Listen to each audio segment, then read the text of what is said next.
Hello students, welcome to your English class.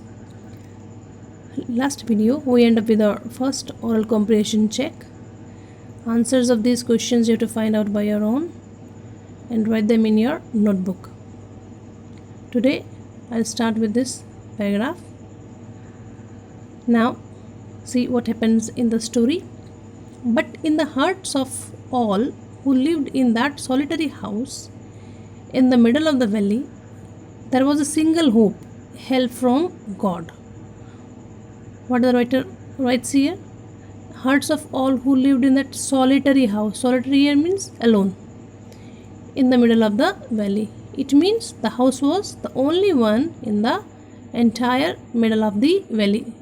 Lencho didn't have any neighbor. उसके कोई पड़ोसी नहीं थे. And so he had no chance to get help from anyone. So एक ही उसके पास उम्मीद थी and that was help from God. He had deep faith in God. He was a optimistic person. Now he says to himself, don't be so upset, even though this seems like a total loss. Remember, no one dies of hunger. He was optimistic person, so he says that I need not to be upset, and he says same thing to his family कि okay हमारा सब कुछ हो गया है but still हमें एक बात ध्यान रखनी है कि कोई भूख से नहीं मरता है and that's what they say they means ये people say no one dies of hunger कोई भूख से नहीं मरता क्योंकि उसको किस पे विश्वास था ईश्वर पे विश्वास था वो जानता था he'll get help from God. So all through the night Lencho thought only of his one hope, the help of God. सिर्फ ईश्वर से उम्मीद थी उसे. Whose eyes, as he had been instructed, जैसा कि उसे बचपन से बताया गया था, समझाया गया था, पढ़ाया गया था. See everything. ईश्वर की आंखें हर चीज़ देखती हैं. Even what is deep in one's conscience. किसी की भी मन की बात. Conscience means inner sense of right and wrong. आपके अंतर मन में आपके मन में क्या चल रहा है even that is seen by God. तो अब उसका जो दुख है वो ईश्वर को नज़र आ रहा है. लेंचो को ये विश्वास था ईश्वर जरूर उसकी मदद करेगा. Lencho was an ox of a man. Ox of a man mean he was a hard working person. He worked in his fields like ox, working like an animal in the fields, but still he knew how to write. वो पढ़ा लिखा था. He was hard-working person. He used to work in fields. He was a peasant by profession, but he was still literate.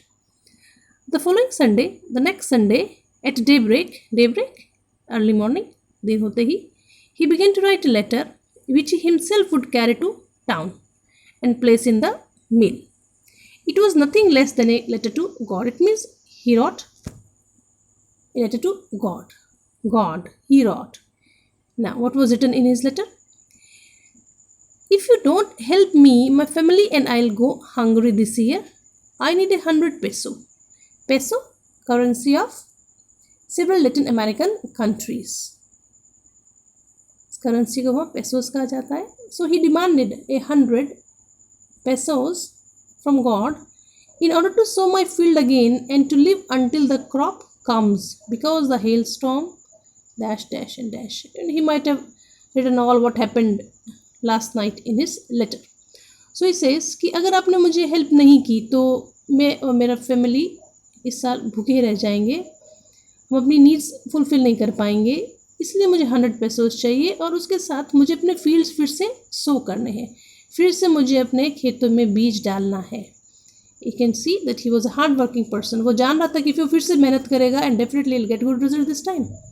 So अब next he wrote to God on the envelope. He addressed it as to God, put the letter inside, and still troubled. Troubled here means सोचते हुए, confused, in a state of dilemma, went to town. शहर गया. At the post office, he placed his stamp on the letter and dropped it into the mailbox. उसने letter mailbox में डाल दिया, उस पर to God address लिखकर. One of the employees, who was a postman and also helped at the post office, went to his boss, laughing heartily, and showed him the letter to God. अब postman ने वो letter pick किया box में से, और जब उसने उसका एड्रेस देखा तो वो हंसा ज़ोर से और अपने पोस्ट मास्टर के पास वो पोस्टमैन उसको लेके गया। Why? Because never in his career as a postman had he known that address.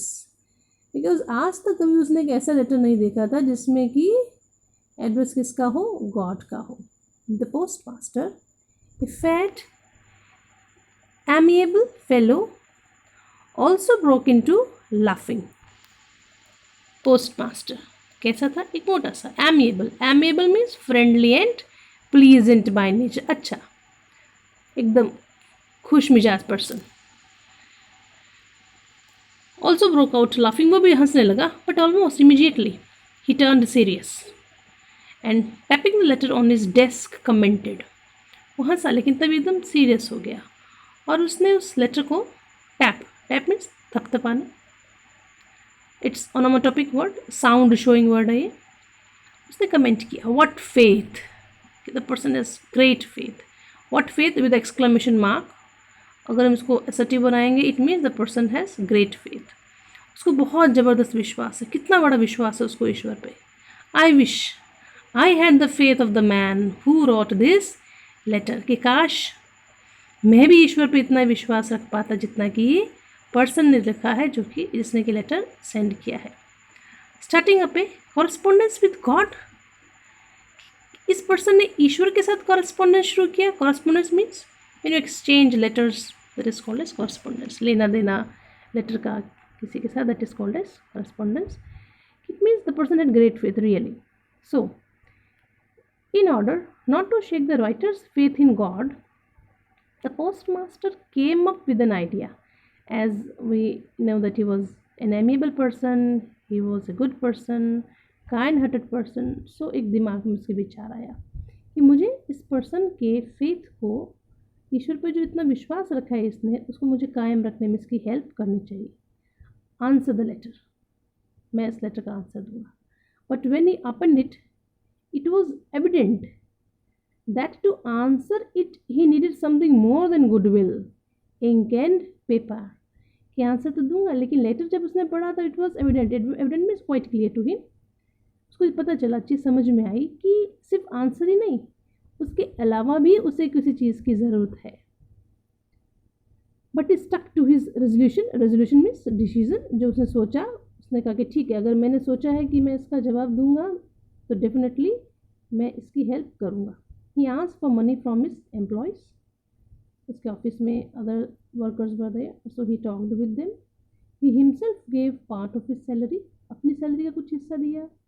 And several friends of his were obliged to give something for an act of charity. He talked with his friends to help for this noble act, कि मेरे आप मदद कीजिए, इस तरीके से उसने बात की अपने फ्रेंड्स को, एंड सब फ्रेंड्स ने उसकी हेल्प की।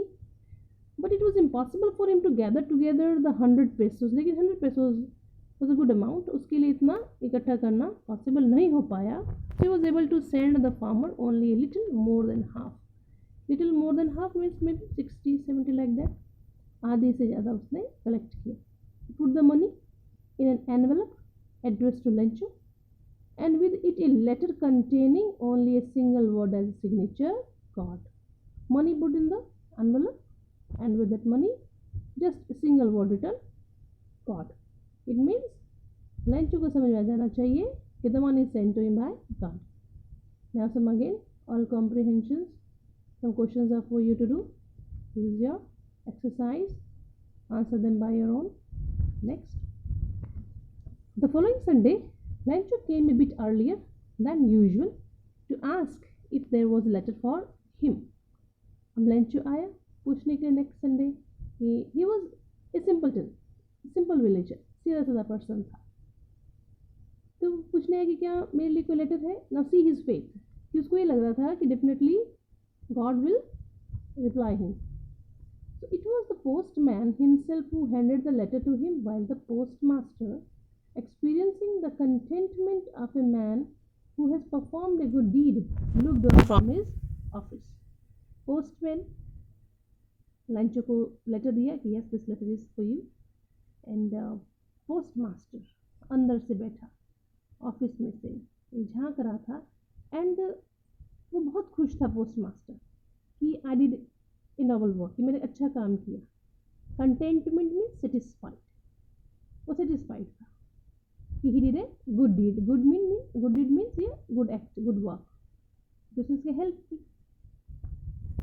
Lencho showed not the slightest surprise on seeing the money. Now see the facial expressions of Lencho. Lencho was quite confident that he'll get help from God. Such was his confidence. Lencho ने envelope खोला, उसमें से पैसे निकाले, देखे, उसके चेहरे पर कोई ऐसे एक्सप्रेशंस नहीं थे कि oh I have got money from God, nothing like that. कोई स्लाइटेस्ट मीन्स थोड़ा भी, हल्का भी सरप्राइज नहीं था। But he became angry when he counted the money. पैसा देख के कोई सरप्राइज नहीं था, लेकिन जब मनी काउंट किया तो चेहरे पर उसके एक्सप्रेशंस कैसे हो गए, एंगर के, गुस्सा हो गया, उसको नाराज हो गया वो एकदम, उसके चेहरे से पता चलने लगा ऐसा, he is angry. God could not have made a mistake. भगवान ने गलती कैसे कर दी? Nor could he have denied Lencho what he had requested. और ईश्वर मुझे, लेंचो को, जो मैंने मांगा वो देने से मना कैसे कर सकते हैं? यानी कि उसको नाराजगी किस बात की हुई कि ईश्वर ने मुझे 100 pesos नहीं दिए, क्योंकि we have read that previously कि the postmaster could collect only more than half, थोड़े ही ज़्यादा कलेक्ट कर पाया था आधे से, यानी कि 60-70 होंगे। Let's see how much it was. So immediately Lencho went up to the window to ask for paper and ink. उसने बोला, जो भी एम्प्लॉयज़ काम कर रहे थे, कि मुझे पेपर एंड इंक दीजिए। On the public writing table, post office में पब्लिक राइटिंग टेबल होते हैं generally, he started to write, उसने लिखना शुरू किया with much wrinkling of his brow. Wrinkles means जब हम कुछ सोचते हैं तो हमारी आईब्रोज और फोरहेड पर सर्टन एक्सप्रेशंस, कुछ एक्सप्रेशन से आ जाते हैं, रिंकल, झुर्रियाँ जैसे पड़ जाती हैं। So as he was thinking what he should write, सोच रहा था कि मैं क्या लिखूँ, और थोड़ा सा एंग्री भी था, तो उसके चेहरे पर, उसके आईब्रोज पे थोड़े से रिंकल्स आ गए, caused by the effort he had to make to express his ideas.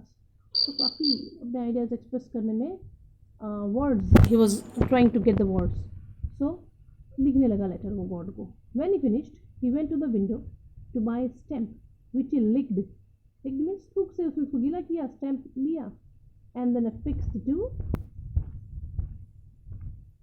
The envelope with a blow of fist. वो गुस्सा आया हुआ था, मुक्का मार के उसने उसको मुक्के से थे फिस्ट से एनवेलप पर उस स्टैम्प को चिपका दी। The moment the letter fell into the mail box the post master went to open it. Lencho वहाँ से चला गया और तुरंत पोस्ट मास्टर गया खुद मेल बॉक्स में लेटर कलेक्ट करने के लिए। It said God of the money. ना what was written? Post master तो खुश था कि शायद हो सकता है लेंचो ने कुछ थैंक्स का लेटर गॉड को लिखा है, whatever he thought. Now see what was it in the letter.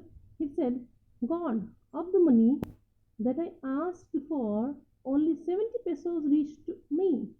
आपने जो पैसा भेजा उसमें से सिर्फ 70 मुझे मिला है। Send me the rest. बाकी जो अमाउंट है 30 मुझे भेजिए, since I need it very much, मुझे बहुत ज़रूरत है। But don't send it to me through the mail because the post office employees are a bunch of crooks. Lencho. Now see what happens here. How the story gets its twist. Postmaster, who helped him in all the ways, he was rewarded in such a way. Lencho लिखता है भगवान को कि भगवान मुझे पैसा इस बार mail के थ्रू मत भेजिएगा, क्योंकि पोस्ट ऑफिस के एम्प्लॉयज़ क्या हैं, they are crooks. Crooks here means cheaters. क्योंकि उसको ये डाउट था कि ईश्वर ने मुझे 100 पेसोस भेजे, पर इन लोगों ने 30 उसमें से निकाल लिए। नाउ सी, उसको ईश्वर पे इतना faith, but he didn't have any faith on people. Now again some more comprehensions here for you. Do it by your own, and if there is a doubt you can ask me. I will help you in all the possible ways. Take care, stay home, stay safe.